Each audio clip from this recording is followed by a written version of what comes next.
And so, what I'm hearing you talk about is how your work with oncology patients is really teaching you about presence. Can you speak a little bit to that? She really made me start living in the moment because I'm like, I'm here. I can only be good for myself if I take care of myself to be able to take care of my mom and to be try to help her stay positive. Because one thing I've learned, whether it's been patients that I don't know or my family members, especially my mom, is it's very hard for for a lot of people in that situation to keep that positive mindset. And we're Yes. able to face those shadows that came up for you in order to continue to say yes to the unknown, but what was calling you.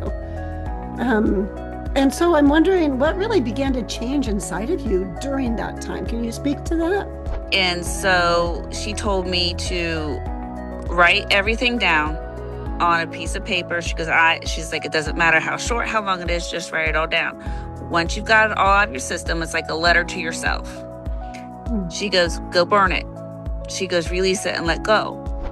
Would you say that as you gave yourself more space, you listened more inwardly and things became more clearer? Yes, yes, I definitely started listening more inwardly to what I want, who I've always Mm. been, because a lot of us, we are afraid to be who we really are around people. And it's human nature. We want to fit in, right? Yeah. And so you fit this mold that you think you should fit, and you still don't feel like that. This is just not me.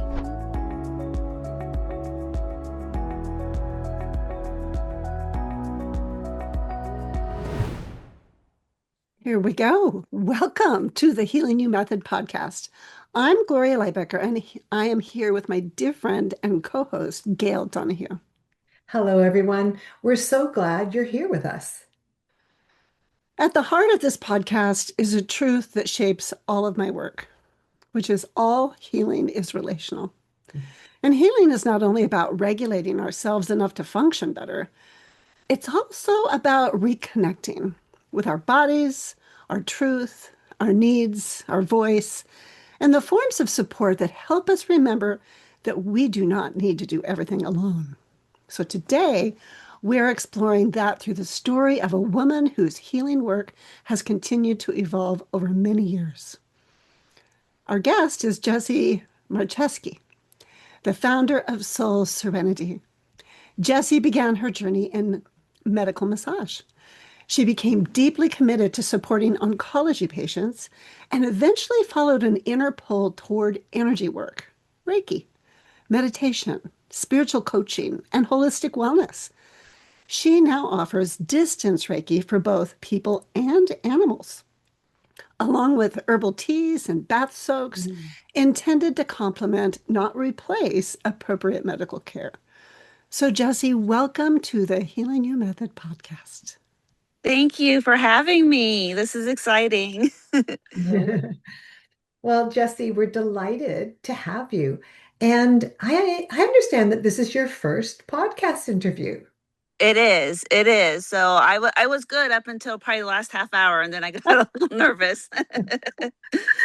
Well, with it being your first, we are especially honored that you've chosen to have your first podcast conversation with us. And, just to let you know, nothing to perform. We're just here going to be curious about your story, the work that you love, and what you have learned along the way. And one of the things, I've been reading about you and I appreciate about your work is your desire for people to feel supported and informed and more connected to their own growth. And that really feels like a beautiful intention for us to hold throughout this conversation. Yes, I that's been my goal. I just want to make it just more accessible for people and try to get rid of that stigma when it comes to other means of healing, because there's so much stigma along with it, and I think everybody needs to know every avenue, not just what we're so used to. Yeah. So, Jesse, I'd love to begin at the beginning. So in 2010, you enrolled in Kettering School of Medical Massage. And That's correct. yeah, you always wanted to work in the medical field, but you were drawn to something less invasive and more centered around healing through touch. So, what was it about massage therapy that first felt like a yes for you? Honestly, I was at a crossroads at the age of 28, 29. Me and my daughter was living with my dad. We had got out of a horrible relationship, and my dad let us stay there until got back on my feet. And my dad told me I either needed to get a job or go back to school. And I'm like, Mm. okay, well, I kind of want to go back to school, but I don't know what to do. Right. So, my husband, but my boyfriend at the time, like any guy, oh, you do so good massages. And I'm like, whatever. He's like, you should go to school for it. And I'm like, oh, I don't know about that. And then the more I got to thinking about it and started doing a little more research with the medical school of massage, I was like, you know what? I could because I've always wanted to be in the medical field. And this would give me the opportunity without being invasive because I know some avenues with the medical field I just couldn't do. So I thought, well, I'm at a crossroads. Let's try it and see what happens. So that's what I did. I enrolled, and it took about a year and a half for schooling, and then by 2012, I had my license and from the state of Ohio, and I was good to go to start my journey. Wow. And so, Jessie, I understand that cancer at this point had already touched your family in very personal ways, and that some family members survived and others did not. And I wonder how did those experiences shape your desire to work specifically with oncology patients? Um, so my first experience was with my sister. My sister is about a year and a half younger than me, and she had went through um, ovarian cancer, and then also she ended up with breast cancer. And Mm, so going through everything with her, and just feeling the impact on me and watching the impact on her, and she has two kids, just being that support and mm, watching the toll it took on her, I just thought to myself, there's got to be something else for this population, something mm, that's not so stressful because the medication itself is so stressing on the body, very hard on the body. You feel sick from the medicine, you feel sick from the cancer. mm, So that got my wheels going with that. Then my aunt around the same time, she also um, she got diagnosed with cancer as well. And then my grandmother on my dad's side, she passed away from breast cancer.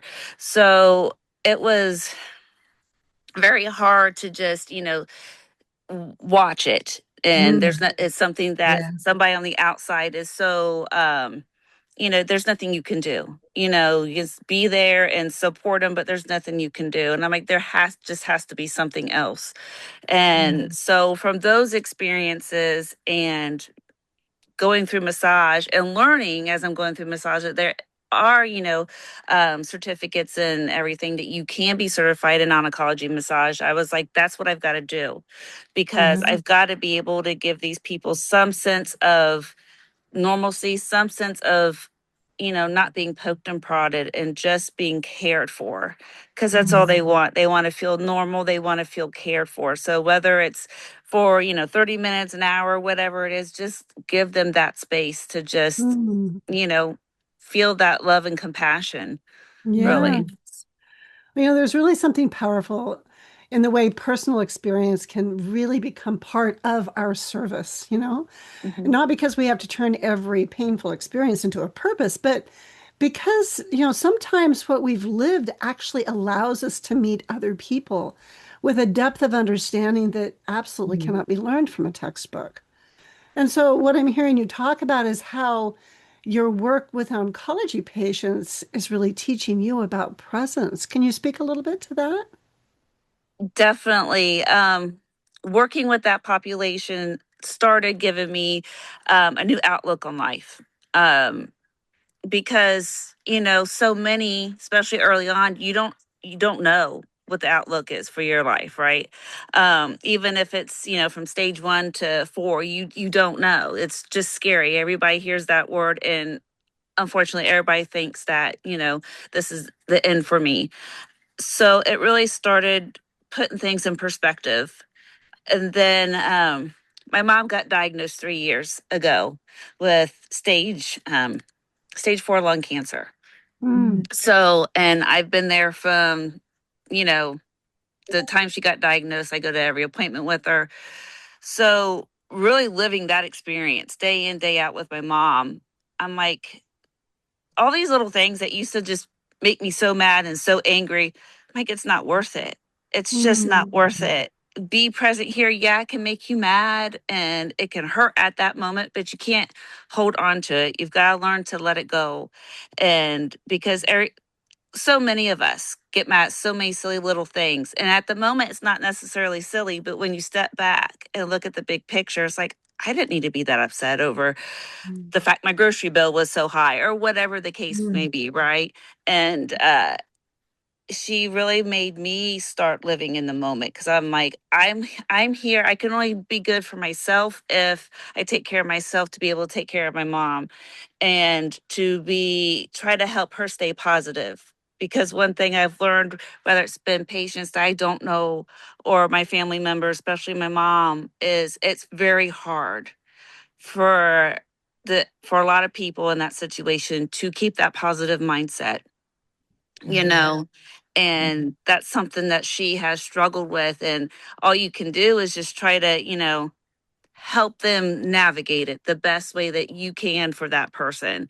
And so she's really made me just live in the moment, kind Yeah. of just start being carefree. You've got to just start letting a lot of things go that don't you don't need to hold on to. It's not that Yeah. big of importance. So Yeah. Yeah. And so, like, it sounds like it taught you a lot about presence. And yes. so, with what you were saying and really discovering how these things that we thought were big things in the bigger picture, they weren't. Right. Did you discover that there were moments where very little needed to be said? Yeah, just especially at the beginning with the diagnosis with my mom, just being there, Mm. just Mm. being there with her. She told me so many times, you don't have to come, you don't have to come. I'm like, but I do have to come. You're my mom, I do have to come. Like there was no thinking of that. So just being there with her, not even saying anything, she'll be so angry and all those emotions that that population does go through. But just being there and just sitting with her or just going over and just giving her a hug as she's falling apart, um, Mm. just that means more, I think, a lot of times than giving a pat on the back or the hand and saying it's going to be okay, because really, in all honesty, none of us know if it's going to be okay you Yeah. Right. know so just that space to hold for the other person to just feel comfortable to cry if they need to, Mhm. just hold the space for them. Yeah. Yeah. Yeah. That really connects so deeply with what I experienced with the horses here at the sanctuary. They're, I don't know, you're very horse-like. Horses, they're not trying to fix anyone. They're not asking a person to explain or justify what they feel. They just meet what is present in the moment. And sometimes the most healing experience is actually not receiving an answer. It is being Mhm. met without being rushed or managed or turned into a problem, right? Yeah. Yeah. Yeah. And so Jessica, I wanted to ask you about in 2025, Mhm. you reached a significant goal when you became an oncology massage therapist at Kettering Health. And then I understand that you loved the work, but after about 6 months, you began sensing that this was not your final destination. So I'm really curious, like, how did you recognize that something was changing and that you needed to make a change? There was a lot of things during that moment. The I loved it, and if I felt the need, the calling to do it again, I would do it in a heartbeat. Um, just how thankful and welcoming that population is, just to, whether they felt better or they just was able to vent and talk about things that they can't talk to their friends and family members because, like I said earlier, we just want to say we understand you're gonna, it'll get better. They just want to be able to vent and, cry and just you know feel human in a sense, because everybody walks on tiptoes around them. So I always, when I do my massage sessions, I always end at the head. And so I do a lot of neck and head and face work when I end it. And unknowingly, well, I should say unintentionally, I would end up doing a lot of energy work. It just was something that came natural without me even Mm, trying. And throughout 2025, it was just becoming more and more prominent without me trying. mm, And I would feel so much better. Because it felt like I was able to help the patient at that time, because they would come off the table and they would tell me so many times, I don't know what you did there, but I feel so much more relaxed and I feel better, mm, and I'm like, there's something here. I've got to, work on that. So when I left the hospital, I did a lot of soul searching, because I wasn't sure exactly what direction I wanted to go. mhm, And so, with the help of my cousin, who is like a spiritual coach as well, she helped coach me and guide me through my basically crossroads there and do a lot of shadow work. And I came to finding myself, I want to learn Reiki. I just want to learn Reiki. It's calling to me. mm. Wow. That's really powerful. And what I want to just highlight, because I think a lot of women can really relate to this, where you had this goal and you really fulfilled it and you loved it, and yet you also felt then a calling to something else, Mhm, right? Yes. And really being able to, what I'm hearing is that when you stepped into this next, you had accompaniment and were Yes. able to face those shadows that came up for you in order to continue to say yes to the unknown, but what was calling you. Um, and so I'm wondering what really began to change inside of you during that time. Can you speak to that? Yeah. It was. Uh, she helped me with things that I had thought, like past traumas and stuff that I thought I had let go. I've moved on. I healed from them. And the more and more, we dove into it, I'm like, no, I kind of really haven't. Like I thought I did, but I haven't. And I think a lot of us can relate to that. You know, we think we've done our part, we're good, but there's always something out there that triggers that deep down thought that mm, and so trying to get through that. And I know my husband, because she would give me certain techniques to do to help release it, write it on a piece of paper and burn it or whatever you've got to do. Um, and so she told me to write everything down on a piece of paper. She's like, it doesn't matter how short, how long it is, just write it all down. Once you've got it all out of your system, it's like a letter to yourself. Hmm. She goes, go burn it. She goes, release it and let go.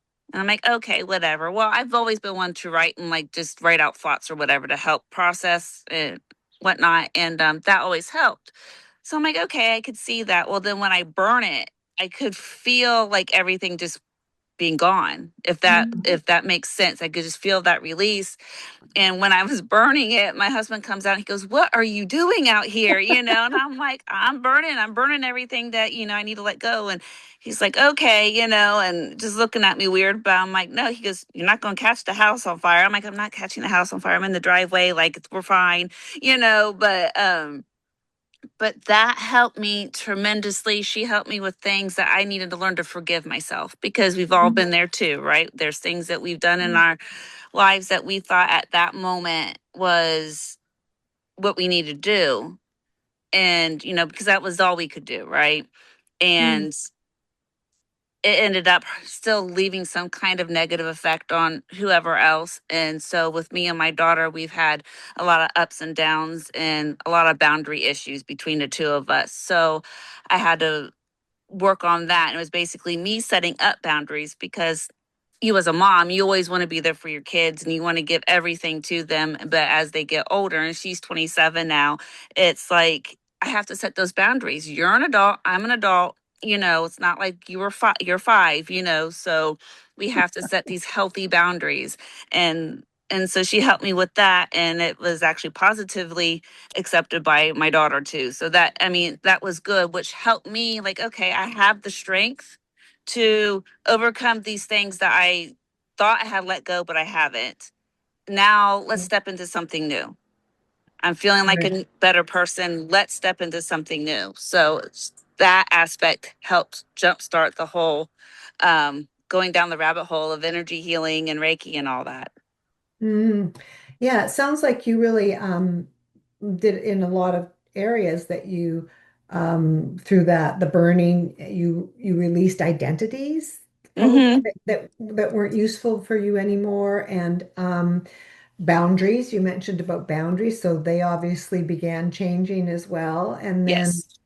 parts of yourself that you thought you had healed. Yes. You discovered you had it. And then I wondered, like, you probably thought that, or maybe some of all came clearer that you Hmm. thought you didn't have, and they were hidden, but they came forward more. Lots of Definitely. different, Yeah.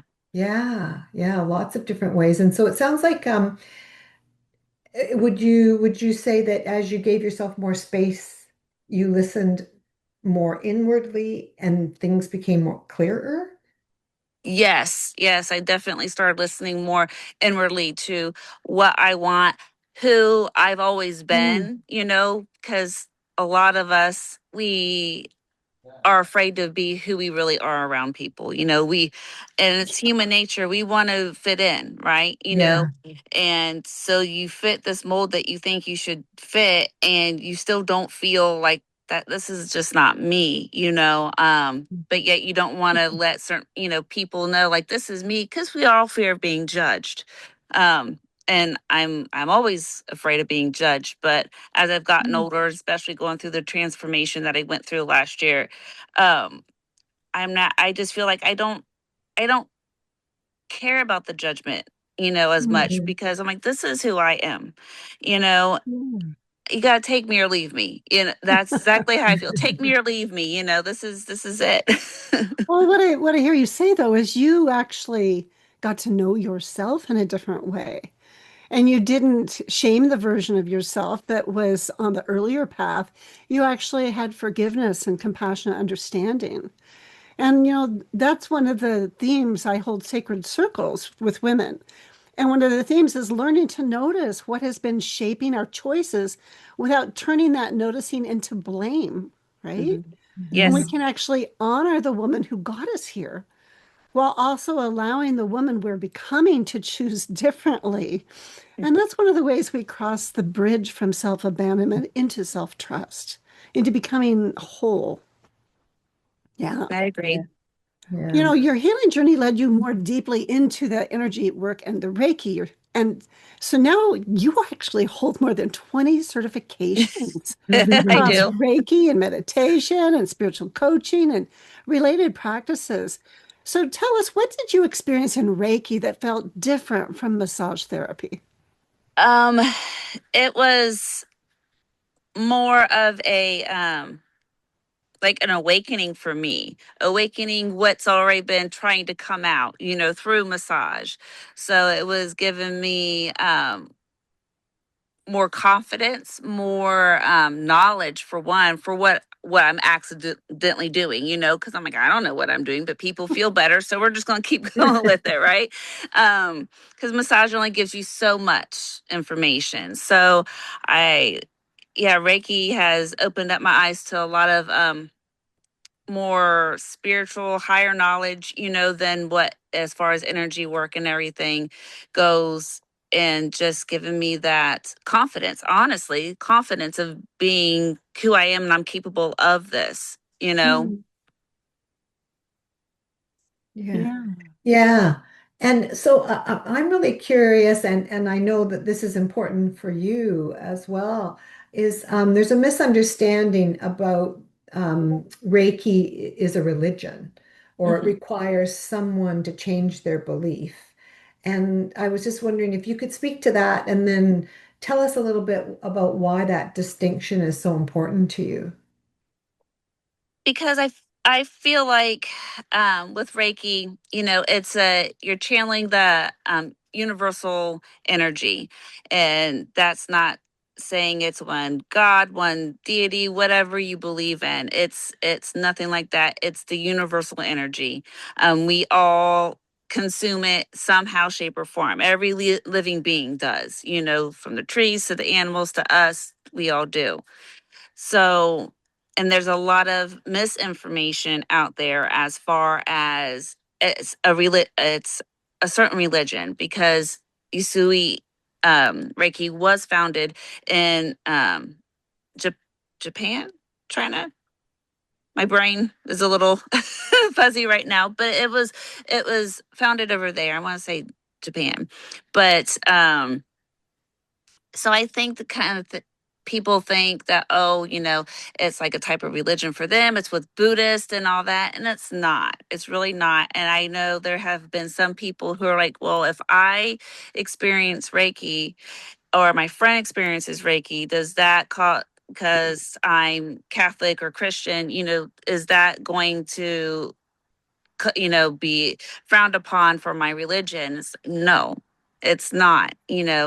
Um, in a sense of what, in the church, people pray for you, right? And you go and you light a candle and you kneel at the altar and you pray. You're asking for that healing energy from God or Jesus, right? So it's not putting anybody with Reiki like in that same category, but at the same time, we are working with that energy as far as trying to help people, just feel better. So, and then you have people who will tell you, and I've had some comments like, "Oh, you think you're God?" No, I am not Mhm. God. I Oh. am not. I'm not anybody like that. I am not. I'm just saying I can help you, not to the extent of your beliefs, but I can help you feel better. I can help align your energies and help, align your chakras and everything. So you do Mm. feel better. So your body will start its natural process of healing, because that's what Reiki does. It helps your Mm. body jumpstart that its natural healing process. So Mm. because if your energy's out of line, your chakras are all out of line, then your body's just not going to work right. You're going to experience, some aches and pains and, you know, digestion issues to, um, even having, um, like you're not expressing yourself as well. Some people go Mhm. through those phases where I just can't seem to, be able to express myself so well. Well, it's your throat chakra. We need to work on your throat chakra. So Mm. it's different, but they kind of go hand in hand a little bit, but it's Mm. not a religion. It's just another way to help the body heal.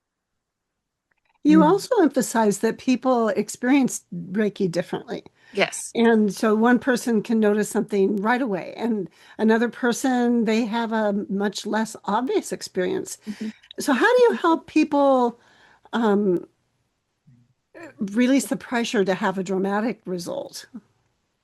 That is one of the, so I have a guide. So when I have people schedule an appointment, I have a guide of what to expect for Reiki, for the Okay. Reiki session, and I will email it to them. So it goes through how to prepare for it, what to expect during a session, and even what to expect after.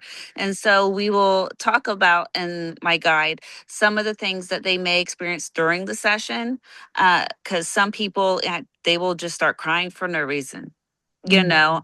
and they're just Mm. releasing everything that your body holds in. uh your body holds so much energy, and when it comes to the negative, we don't know until something, either till we just the smallest little thing, you stub your toe and then the whole world's falling down because everything that you've been holding in comes out, right? um Yeah. so the body just starts naturally releasing. So they could be crying, they could be laughing, or all of a sudden they get cold. There's just so many different ways that you could start feeling it during a session and even after. Some people could start to feel it a couple days after, and they're so emotional and can't figure out why I'm emotional. I'm crying at everything. Mhm. That's your body releasing everything that's been holding on to. And then there's Mm. some people, they don't they don't feel anything, or they just might feel lighter, like, well, Mm. this is weird. I feel lighter. Well, it's still working. And even if you don't feel anything, it's still working. You just not, Yeah. it's not such an obvious way that you notice it, but Reiki is still working. I love it. And I love that you have that you send to people that Mm. educates them about that there's a spectrum of what's possible, right? Hmm. And then really even staying in relationship with them to where you're able to affirm that it's working regardless of what their experience is, Yes. and Yeah. helping them recognize that something has shifted. Even if it's Yes. really subtle, it's really powerful. Yeah. Yeah. Wow. So interesting. And and I was wondering if you could, Jesse, if you could talk to us a little bit about Reiki as complementary, because I know you're really clear about that, that it's not a Yes. replacement for medical care. And it doesn't mean someone should stop seeing a doctor or discontinue prescribed treatment. So, how do you hold the holistic wellness and then the responsible medical care together? Because I think, that's something that people struggle with these days. So, if you could speak to that, that would be wonderful to hear your thoughts. Definitely. I know, because so many people, and me myself, with I've got health issues. I think we all have something going on at this point in the game, but we have, we've all ran across certain situations where it's hard to, find the right medicine or afford the right medicine or get the right care. And so that kind of led me down to where, also the Reiki, and then going into like my teas and bath soaks. So I, and a lot of people, I feel, tend to look at it one or the other, holistic or medicine. And that's not the case. They can go very well. They can complementary. So, like, your doctor says, "Oh, you've got some back issues. You've got a slip disc or something like that." And they say, "Well, we're going to give you medicine, but we also want you to do physical therapy." Well, physical therapy is not medicine, but it's helping, working with your body to help, relieve some of that pain and everything. So maybe if that slip disc isn't so bad, muscles get stronger and then it'll be Mm. better. So that's what I kind of like compare it to, as far as like Reiki or massage therapy. It goes well. Just because, say, the medicine's not 100% working, but if you get Reiki or another holistic avenue, that combination can be perfect for each other. You just Yeah. needed a little something else. One by itself is not working. So, and to help people understand, you don't have to stop taking your medicine, or you don't have to stop seeing your doctor. You should actually talk to your doctor. Your doctor knows what's going on with your body, what your symptoms are. Does the doctor think this is appropriate for you right now? These are the things that they need to speak with their doctor in regards with that. So I'm very pro um staying with your doctor. Don't just go and do one or the other. You really should. Especially if you Yeah. got anything serious going on, you definitely need to speak with your doctor. Right, right. Yeah, that makes a lot of sense. And it sounds like you really help people that come to you balance that quite Yes. a bit. Yeah. Is there something that you tend to say to them if someone's coming to you expecting that this practice will instantly remove their symptom or difficulty? I tell them, I always reiterate, it's not a substitute for, obviously, what their doctor is wanting them to do. Mhm. But this can help. You may not see changes right away. It may take a few sessions for you to see, a difference. So you've got to be patient with yourself and patient with the work. Mm. And if there's anything that's because depending on the person, depending on the situation, I may give them little things that they can do at home to help kind of ground themselves and to just do like a little 5-minute Reiki session on themselves to just kind of help keep that going for them. Mhm. And, just, but it, like I said, it just kind of depends on the person and their situation. Um, but once again, it's not substitute, it's just like you Mhm. have to be patient with the process. You have to, allow yourself to be open, because if you're not open to the process, then it's not going to work.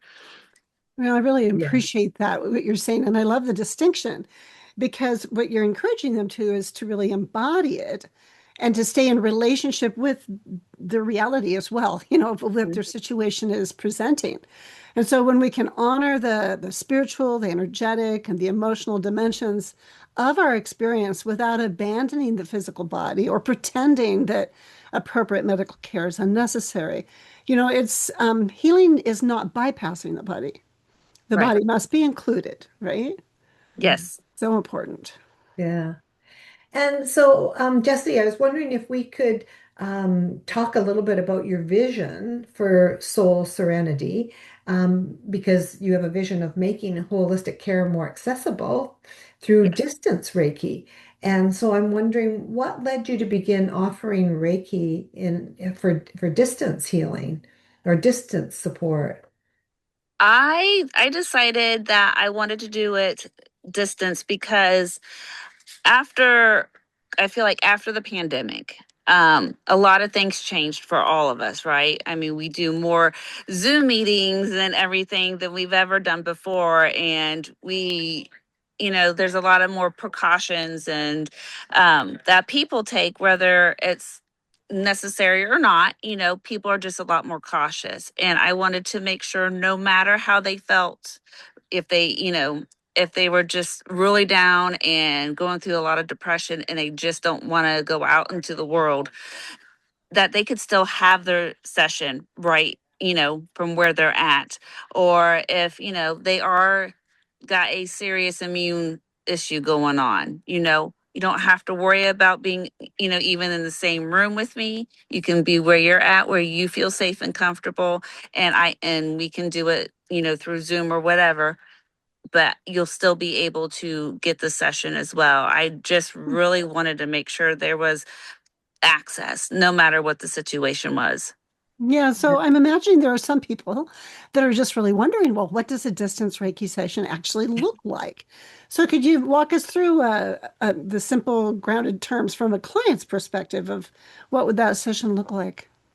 So what would happen? I always give them the option, whether they, you want to do it through Zoom, because some people feel better. Like, I know, this is going on because I see you, right? I can see what you're doing.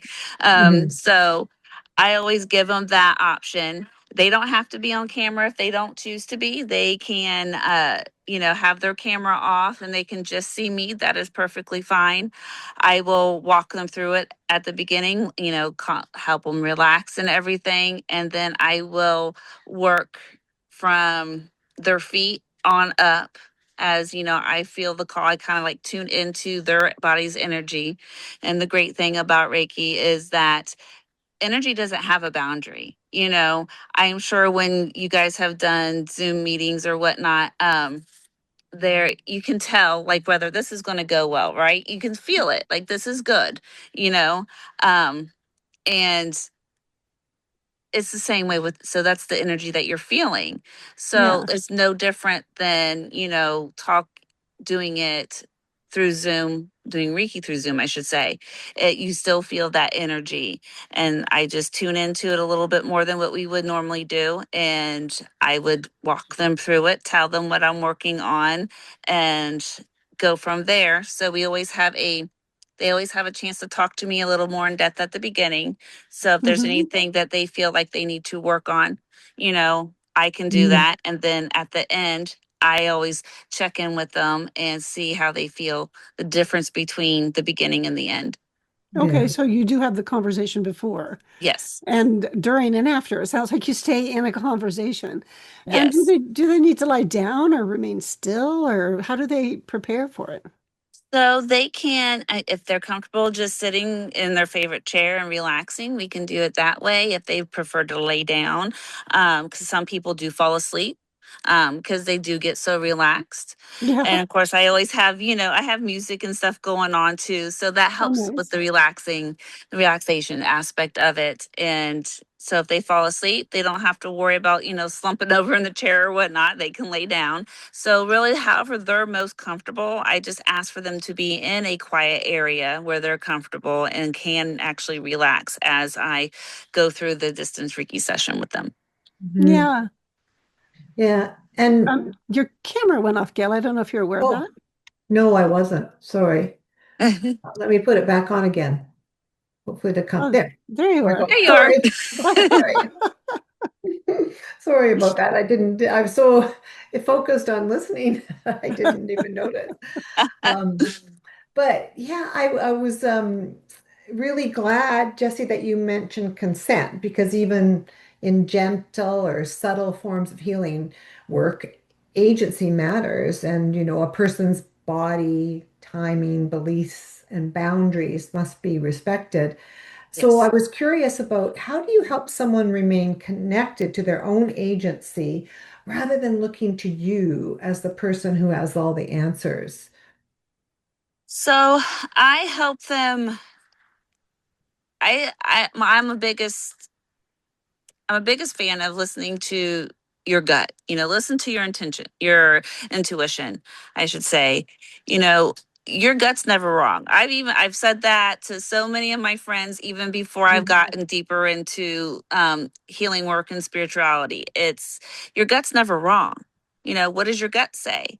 Because Mm, our mind is logical, our heart feels all the feels, but our gut's gonna tell you, no, this is what you really need to do, whether it's something we want to hear or not. Our gut is. So that's my thing. Follow your gut, follow your mm. intuition. It's not going to lead you wrong. You may not be happy with what it's telling you, but it's not going to lead you wrong. Right, right. Right. Yeah. Yeah. Well, this seems so important, because if people can receive it in their own space, I Mhm. imagine that that removes barriers for people who are ill or traveling or Yeah. caregiving or anxious about leaving home. And Hmm. so it really brings in that safety and familiarity about being Yes. safe in surroundings. Yeah, Yeah. that's beautiful. Jesse, one of the places where our work overlaps is in our love for animals and the recognition that animals are deeply responsive to the environments and relationships around them. So I want to highlight that you offer Reiki for animals that are experiencing Mm, stress or anxiety, maybe even separation distress, or they're aging, discomfort, or even the end of life transitions. What yes. actually drew you into working with animals energetically? Uh, I feel um I love my love of animals for one, for starters. Yeah. I just love them. If I if I could, I'd have probably a zoo here at my house. My poor husband, but I would. Um, and they just there's something calming about them, and I had many multiple animals in my life, and they've passed on for whatever issue, and it's like, they get so scared. I have a 13-year-old with dementia right now, little black cat, and she's my Mm, heart, she's my everything, but she drives me nuts right now with her dementia. But she's always had a lot of anxiety. She's always not like the vet, just her anxiety gets so bad she just starts throwing up, you know. So I'm like, well, I'm doing the energy work. It can work on animals. There's not a limit to that. So mm, let me learn about that. Let me see if I can help calm my animals. Any help, because we know so many people. I've known a lady growing up. She was like a second mom to me for a little while. And she had a German Shepherd, so a really big dog. He had separation anxiety really big, really bad. She would have to kennel him, when she go to work. Well, he'd chew through the cage. He at one point, because his Mm. anxiety was so bad, even with medication, mind you, he ate her water heater. She came home one day from work and he ate the water heater. So he obviously had really bad separation anxiety. So anything to help them feel a little bit more comfortable, to help, calm that energy, align them a little bit more. And one thing about animals, they don't necessarily always not say, but show you when they don't feel good. Mm. We tend to notice when it could be too late. And so it's one of those things where, or there's nothing we can do, and as any good pet parent, because I want to save them all. So, you want to do everything in the world for them.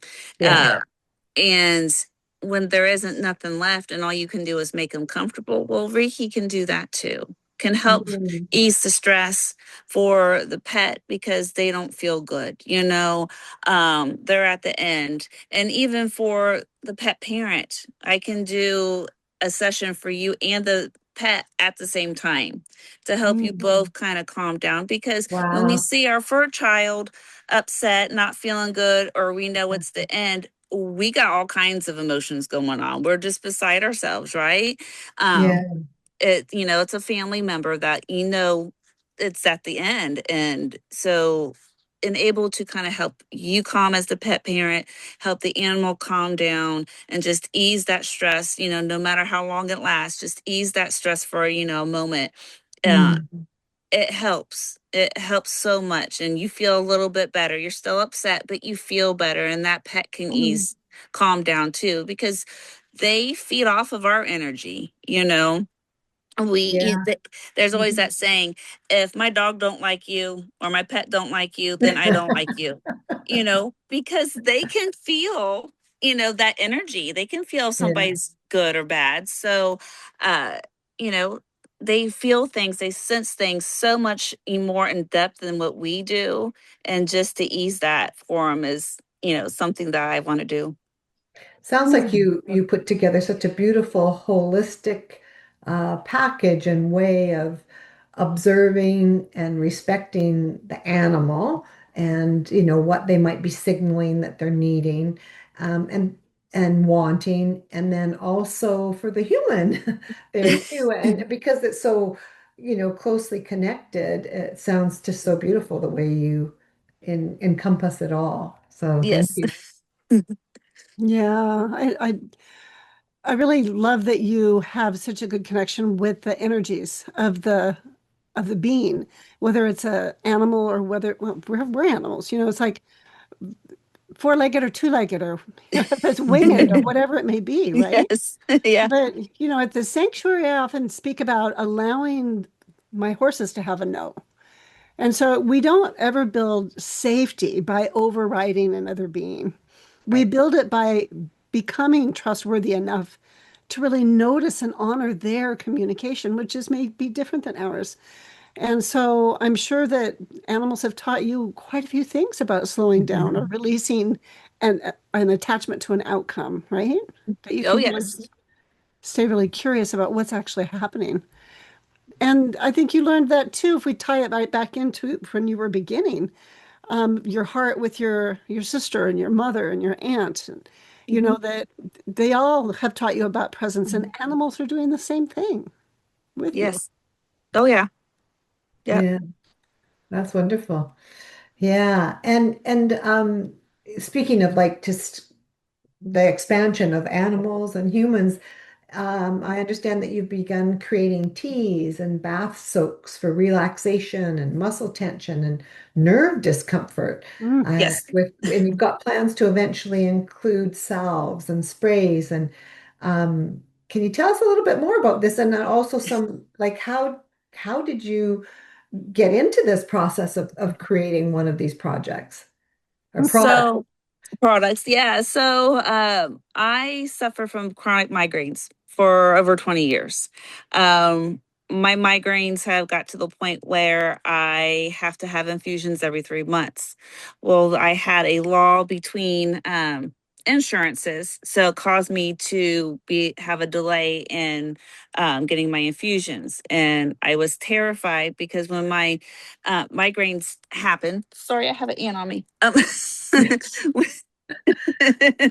When my migraines get really come on, it gets to the point where I can't function at all. I can't look at anything. Light's horribly bad. It's to the point where dark is not dark enough. Even sitting in pitch Mm, blackness with sunglasses on, it still hurts.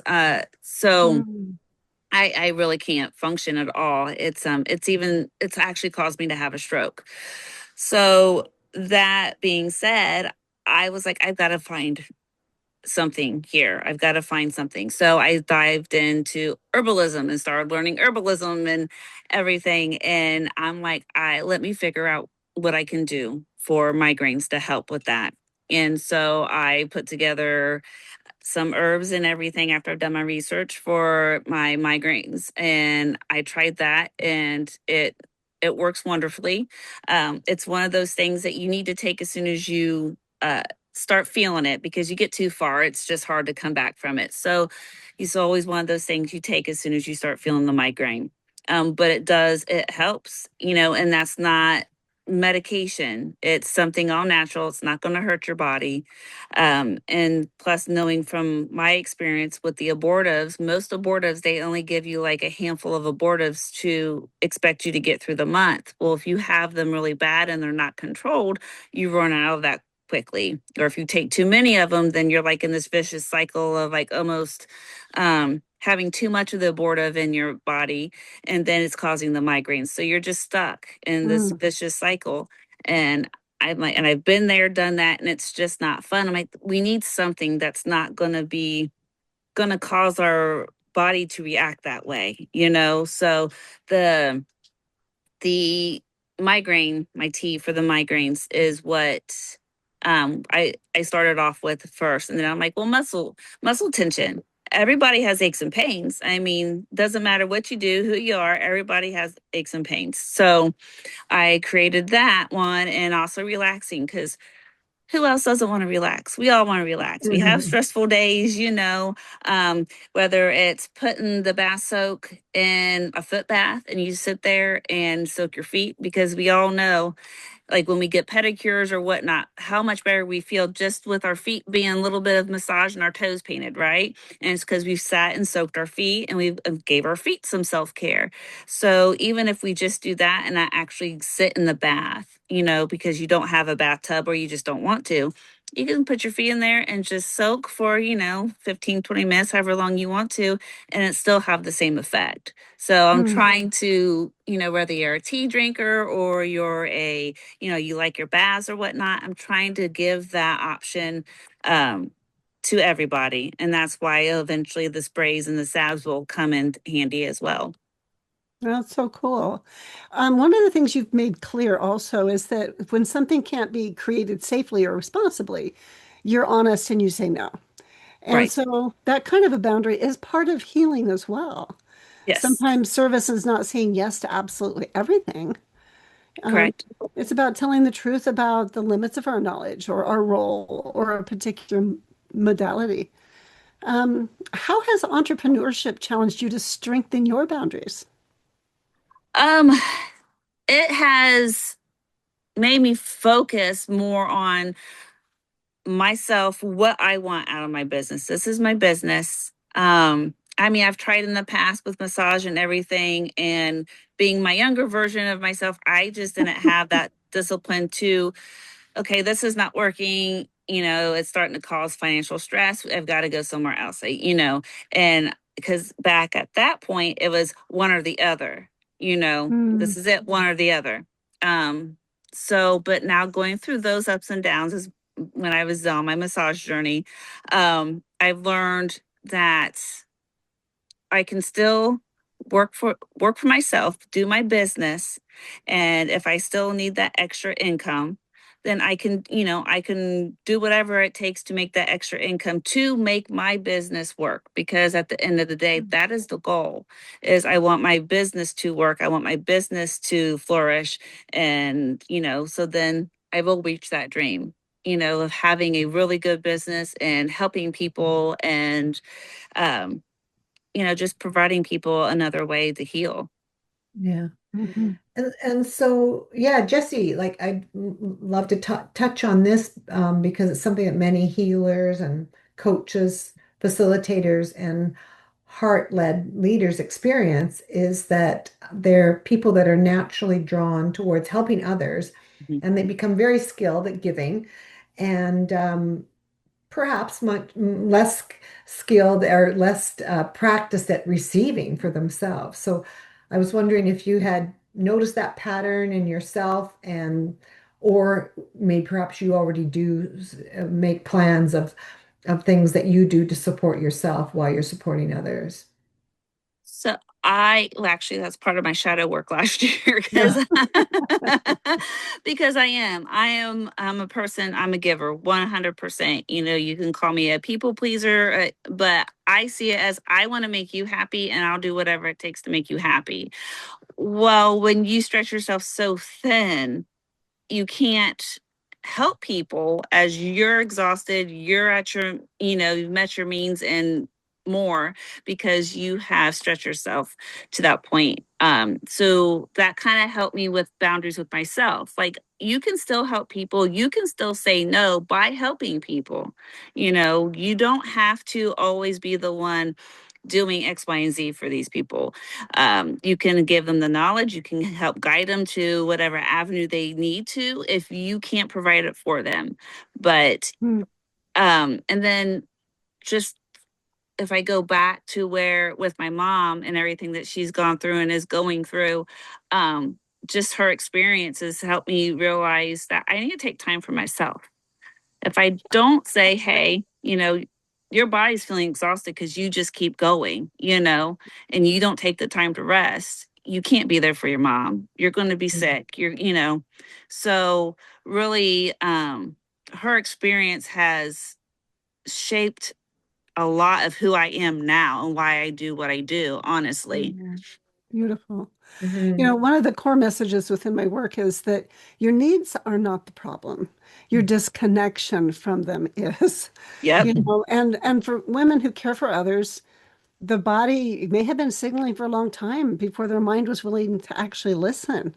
Mhm. And so, one of the things I talk to women I mentor about is they're bringing their work forward, like you are demonstrating here, but it's not enough to have a meaningful gift. We need to have a way of offering the gift that doesn't require us to disappear or to Right. overextend or to perform wellness while privately running on empty, which is not healthy. So the work itself has to be held in right relationship. And that's what I'm hearing. The gift you received from staying in relationship with your mother has really helped you to discern in your life. Yeah, and that's Yes. really beautiful. Yeah. Yep. Yep. She'll Yeah. she'll say I've taught her a lot, and Yeah. I'm she, sure. and I don't see it that way. I honestly see it that her unfortunate situation has taught me so much more about um discernment for sure, and just being in the present and just not taking everything so personally, like it's not. Well, yeah, and a big part of it too, though, Jesse, I want to just maybe challenge you a little bit because that's part of you being able to receive is recognizing that you are a gift to your mother. Mhm. You are developing an adult reciprocal relationship of care. And not every daughter gets to experience that with her mother. And so that's beautiful. And that's also something you can pass on to your daughter. So that's a new generational imprint that's very healing and healthy. Oh yes, yes. That Yeah. that's the goal is trying to change the unhealthy imprints to, more positives. We don't have Absolutely. to keep carrying the negative passed on, passed down, passed on. We need to be able to be willing to accept and see what the negative is and be able to see, okay, this is how I can change this. This is how I can approach things differently or whatever the case may be and pass it down Mm. to the other generations for them to hopefully take it on and move forward with it. Yeah. Yeah. One of the things I'd like to ask you is what is your next chapter that you're creating through Soul Serenity? So my next chapter, I am working on becoming I want to say more prevalent, not just here like in the community. I want I want a lot more people, a lot more cities, just not the one I'm in, to notice who I am, what I do. Because Mm. the thing about what I do, I can reach everywhere. I don't have to just stay local or anything like that. I can reach worldwide if need be, and I just want that's my goal. I want to reach as many people honestly as I can to help and educate. Mm. Yeah. And Jesse, I'm wondering if when someone encounters your work, what do Mhm. you hope they remember about themselves? The space they held for themselves during that time. Mm. Yeah. I love that. So, Jessie, please tell our listeners where they can learn more about you and Soul Serenity. So you can learn more about me and Soul Serenity on my website at soulserenity.me. You can even go to my link tree at Soul Serenity, and I have all the different links to like my teas, how to book. I even offer a discovery call, so that way you can talk to me before your session, get to you can ask me any questions, get to know me, so that way you feel more comfortable going into your session as well. That's wonderful. And we will include Jesse's links and information in the episode description so you can explore her work directly. Yeah. And so